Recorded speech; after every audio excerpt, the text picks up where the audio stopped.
उधर रूस के राष्ट्रपति पुतिन के खिलाफ बगावत करने वाले येवगेनी प्रिगोजिन के गायब होने से खलबली मच गई। एक रोज पहले ही बेलारूस के राष्ट्रपति अलेक्जेंडर लुकाशेंको ने जानकारी दी कि प्रिगोजिन बेलारूस में नहीं है और वो रूस लौट चुके हैं।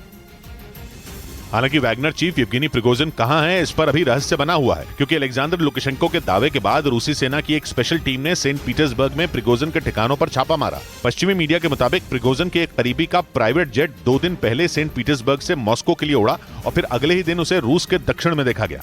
हालांकि इस बात की पुष्टि नहीं हो सकी है कि प्रिगोजिन उसमें बैठे थे या नहीं।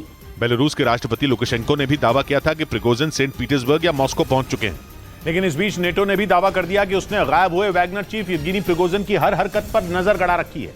पश्चिमी मीडिया के मुताबिक नेटो के महासचिव ने दावा कर दिया कि पुतिन से बगावत के बाद प्रिगोजिन बेलारूस गए ही नहीं।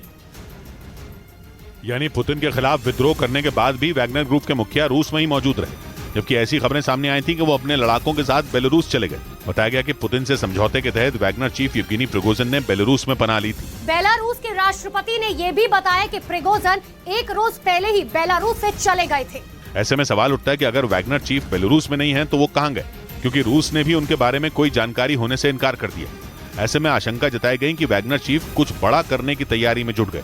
पश्चिमी मीडिया के मुताबिक इसीलिए नेटो वैगनर चीफ पर नजर रखने में जुट गया।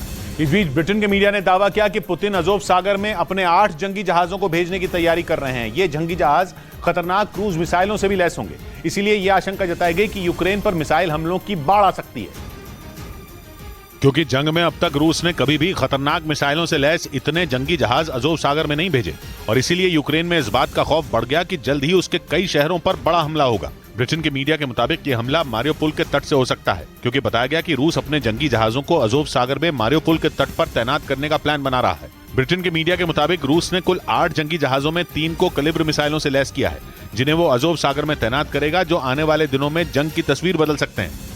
वहीं पश्चिमी मीडिया के मुताबिक रूसी सेना पर धावा बोल रहे यूक्रेन के जवानों के लिए बारूदी सुरंगें मुसीबत बन गई और इन बारूदी सुरंगों की चपेट में आने की वजह से यूक्रेन के कई जवानों की मौत हो गई, क्योंकि रूस के सैनिकों ने यूक्रेन के कई इलाकों में बारूदी सुरंग बिछा रखी है, जिसकी चपेट में आने से यूक्रेन के कई सैनिक या तो मारे गए या गंभीर रूप से घायल हो गए। पश्चिमी मीडिया ने दावा किया कि यूक्रेन के कई टैंक भी इन बारूदी सुरंगों की चपेट में आने से बर्बाद हो गए।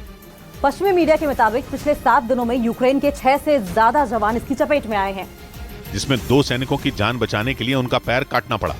रूस के खिलाफ यूक्रेन जवाबी हमला तो कर रहा है, लेकिन रूस की बिछाई बारूदी सुरंगों की वजह से जेलेंस्की की सेना को उतनी कामयाबी नहीं मिल पा रही है।